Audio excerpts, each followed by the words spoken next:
El Señor esté con ustedes. Proclamación del Santo Evangelio según San Lucas. Muchos han tratado de escribir la historia de las cosas que pasaron entre nosotros, tal y como nos las transmitieron los que las vivieron del principio y que ayudaron en la predicación. Yo también, ilustre Teófilo, después de haberme informado minuciosamente de todo desde sus principios, pensé escribírtelo por orden, para que veas la verdad de lo que se te ha enseñado. Después de que Jesús fue tentado por el demonio en el desierto, impulsado por el Espíritu, volvió a Galilea. Iba enseñando en las sinagogas. Todos lo alababan, y su fama se extendió por toda la región. Fue también a Nazaret, donde se había criado. Entró en la sinagoga, como era su costumbre hacerlo los sábados, y se levantó para hacer la lectura. Se le dio el volumen del profeta Isaías. Lo desenrolló y encontró el pasaje en que estaba escrito: El Espíritu del Señor está sobre mí, porque me ha ungido para llevar a los pobres la buena nueva, para anunciar la liberación a los cautivos y la curación a los ciegos, para dar libertad a los oprimidos y proclamar el año de gracia del Señor. Enrolló el volumen, lo devolvió al encargado y se sentó. Los ojos de todos los asistentes a la sinagoga estaban fijos en él. Entonces comenzó a hablar diciendo: Hoy mismo se ha cumplido este pasaje de la Escritura que acaban de oír. Palabra del Señor. Siéntense, por favor.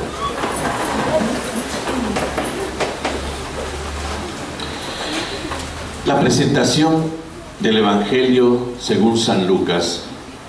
¿Cómo lo hace San Lucas? Muchos han tratado de escribir la historia de las cosas que pasaron entre nosotros, tal y como nos las transmitieron los que la vieron desde el principio y ayudaron a la predicación. Lucas se dedica a recoger todas esas tradiciones, y Lucas se dedica a estructurarlas. También tiene como fuente a la misma fuente de Mateo, y por lo tanto entonces estructura el Evangelio desde una perspectiva muy particular. Primero, detalles, ¿no? La tradición habla que Lucas era médico, por lo tanto habrá sido una persona bastante curiosa, interesada en una investigación minuciosa, como él dice acá, para llevar adelante precisamente toda una iluminación de esta verdad, para que veas la verdad de lo que se te ha enseñado. Desde Lucas tenemos el Evangelio de la infancia de Jesús, que no lo tienen los otros evangelistas. Desde Lucas vemos detalles extraordinarios que dan a entender cuál es el punto de partida de esa intención. La mirada de Jesús, la mirada de Dios primera, no es sobre el pecado del hombre, no es sobre la maldad del hombre, no es una exigencia de conversión ni una amenaza de cambiar de vida.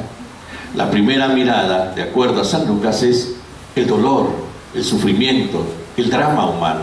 Ahí está la mirada.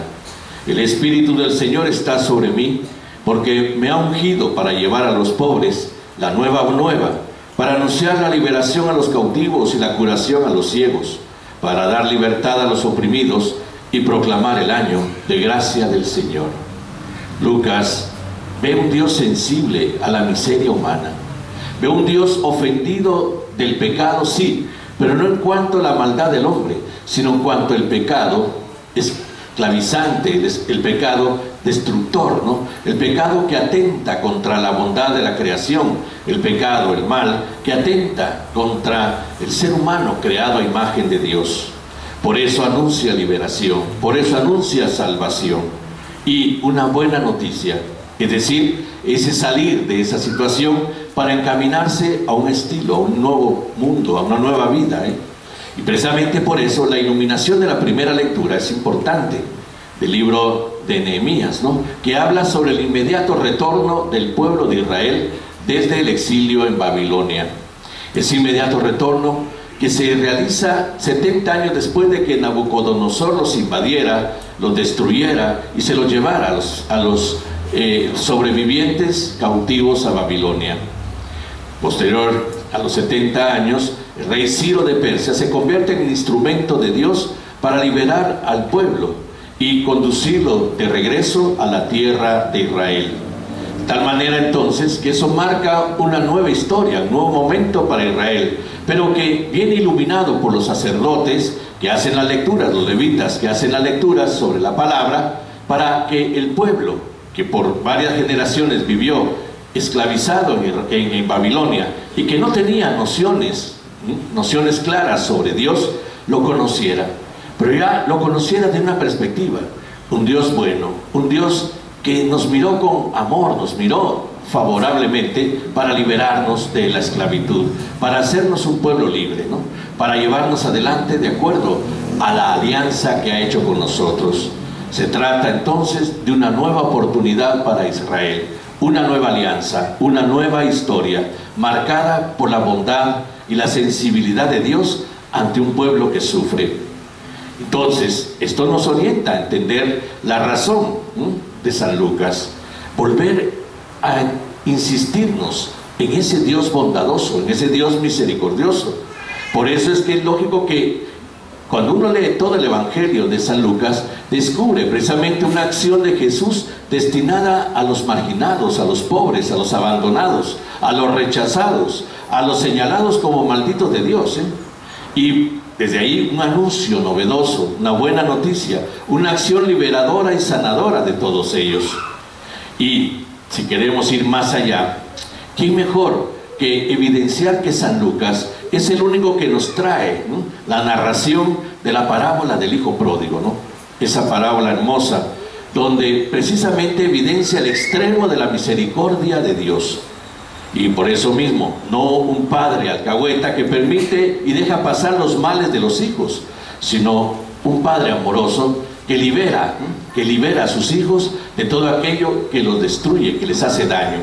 La figura está en este hijo menor, el tarambanas que exige parte de la herencia que no le corresponde, que atenta contra la seguridad económica de su clan, que pone en riesgo precisamente a todo el clan en su egoísmo, que se apropia de lo que le dieron y abusa de lo que le dieron, haciendo lo que le dio la gana, malgastándolo todo, dice el evangelista, hasta que toca fondo, se queda sin nada, encuentra el vacío de la vida, pero su memoria lo salva.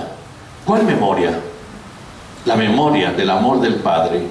Mi Padre me ama. No es cualquier papá entonces, Un papá habría castigado, un papá hubiera actuado con severidad, De acuerdo a la tradición judía, era considerado muerto desde el momento en que le dio la espalda al clan familiar y renuncia a su familia, Pero la memoria lo salva. Al tocar fondo, se acuerda de algo, lo único que en realidad tiene para agarrarse, la bondad de su Padre. Regresaré a casa de mi Padre, Regresará, obviamente súper chiviado, pero regresa. Y regresa y se encuentra con un padre, no que lo advierte, ya viste, no que lo castiga, no que lo pone en prueba, no, sino que lo abraza. 3 signos hermosos en esa parábola, para que nosotros entendamos cuál es la intención de Dios. 1, ya pagaste el precio de tu mal, tú mismo lo viviste, por eso te avergüenzas.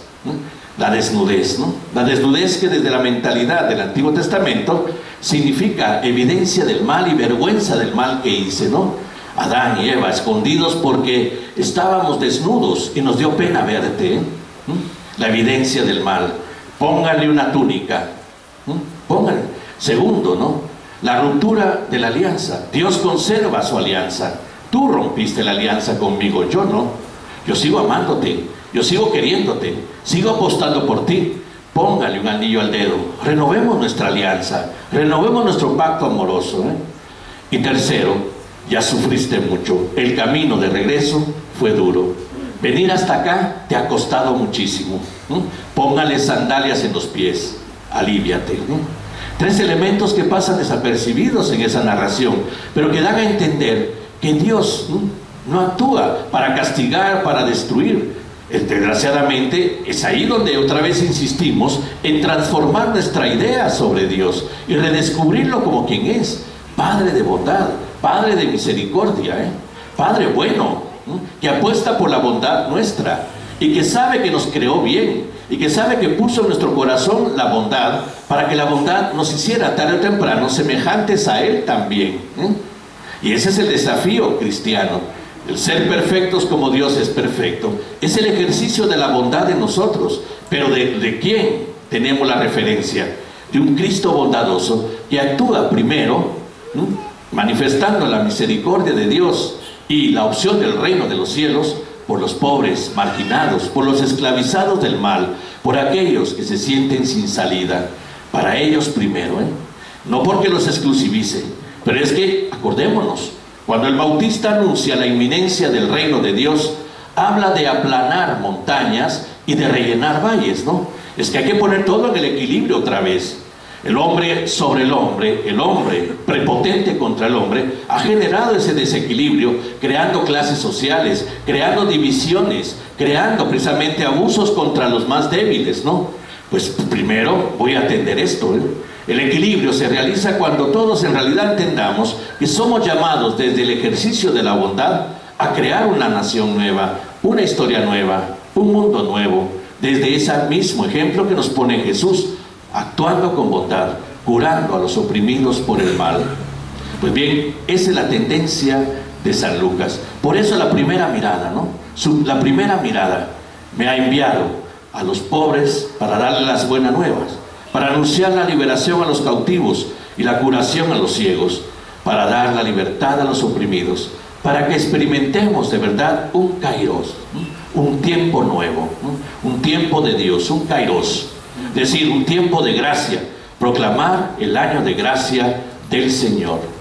De ese Padre bueno, de ese Padre misericordioso somos todos destinatarios, y por eso tenemos que tener mucho cuidado cuando con mucha facilidad actuamos condenando a otros, señalándolos en la maldad, sintiéndonos separados de ellos desde mi actitud de buena onda y con respecto a los demás completamente abisal. Esa tendencia también destructiva: ojalá se mueran, ojalá los maten, ahí deberían de terminar con ellos, que son muy fáciles para nosotros, pero que precisamente desde la perspectiva divina es esclavitud, es opresión del pecado. El pecado es el fundamento de todos los males que existen en el hombre. Y si es verdad, el hombre también opta por el mal desde su libertad para ejercerlo, no por eso sigue siendo esclavo de ese mal. Y por lo tanto, la opción libre del mal lo esclaviza, lo hace una persona cautiva que se autodestruye, de acuerdo precisamente a la visión que nos da la Sagrada Escritura. Por eso vengo a liberarte, vengo a anunciarte un tiempo nuevo, una oportunidad nueva. Vengo a darte un tiempo de gracia, para que entonces reencuentres el sentido de tu vida. A esto se refiere esto, ¿no? Entonces, esa mirada, no para castigar, para regañar, para evidenciar la maldad del hombre, no para tener precisamente esa visión de o te compones o te vas al infierno, ¿no? Porque desgraciadamente también ahí ha fallado la enseñanza de la iglesia, ponerse entonces en una actitud conservadora, es decir, de defensa, tratando de que el ser humano evite caer en el pecado, y la única forma, lejos de ser la forma amorosa, viene a ser la forma amenazante. Te vas a ir al infierno, ¿no? Ay, porque cuidado, hiciste el bien pero toda tu vida, pero cuidado, cometes una burrada al final y te morís, que te vas al infierno, ¿no? No lo han dicho, no lo han dicho, Entonces, ¿qué Dios se nos presenta? No el Dios que Jesucristo anuncia. El Dios de la religión a veces no coincide con el Dios del Evangelio, no coincide con el Dios de Jesucristo, y tenemos que saber discernirlo para sentirnos en posibilidad de vivir esta experiencia de Dios, para ser colaboradores eficaces en nuestra vida y en la sociedad de esta experiencia de Dios, Y esa experiencia de Dios es la experiencia que anuncia a Jesús. Por eso también nosotros somos instrumentos de transformación histórica, de transformación social, desde el mismo ejercicio de la bondad que viene contagiada de cristiano a cristiano cuando su fe se pone en esta palabra. Pues seamos buenos, eso es todo, porque el Evangelio nos anuncia esa posibilidad en una nueva oportunidad de vida. Me ha enviado a proclamar el año de gracia del Señor. Y la iglesia entonces tendrá que también tener su mirada fija en esa mirada que Dios tiene principalmente, ¿no? Hay todavía mucha injusticia en nuestro mundo, mucha miseria, ¿no? Hay todavía mucho mal, mucha opresión del hombre contra el hombre, hay prepotencia, hay todo aquello que destruye al final de cuentas y que atenta contra esa creación hecha bien por Dios, sobre todo el ser humano, creado muy bien por Dios, Eso somos nosotros. Y bueno, ¿cuál es la reacción que vamos a tener ante eso? Asociarnos a una visión condenatoria de los malos para sentirme tranquilo, yo que soy bueno, o asumir la actitud bondadosa de Dios, que también procura el bien entre aquellos que están oprimidos por el mal. Y ahí viene todo el ejercicio personal que hacemos en comunión con otros, para que también exista en nuestras posibilidades ese poder donar el reino de Dios en medio del mundo.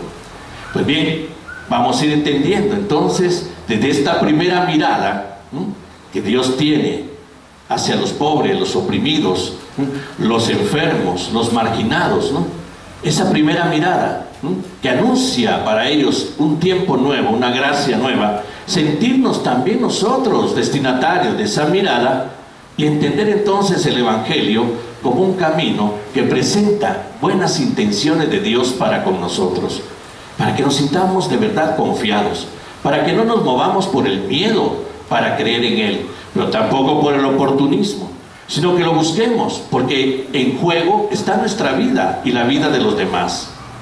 Y ahí entonces abrirnos al don de la bondad de Dios, de la misericordia de Dios, para que también nosotros aceptemos el reto del Evangelio desde el lenguaje de San Lucas. Sean misericordiosos como su Padre Celestial es misericordioso. Vamos a confirmar nuestra fe.